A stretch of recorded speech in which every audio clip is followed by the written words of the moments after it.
Greetings, greetings, greetings. And if you see this on your FYP, congratulations, darling, because you have just been enrolled in Jamaican Patwa 101. I am the Teach Dab Queen for spring semester 2025 here at Hillman Tuck University.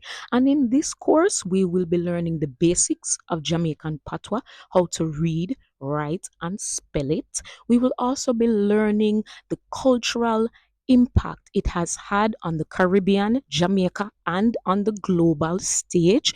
We will include a little emphasis on Caribbean and Jamaican history. And in this course, you will be getting books to read, PDF files for your references, and we are going to have fun, everybody. So, as long as everybody respects everybody's ability to learn, this course will be fun for you. It is free. And the only way you will be contributing to I and to everyone else is for you to like, share, comment, and follow, and make sure that you save it and share it with others. So, first thing that we are going to do at the beginning of this is introductions.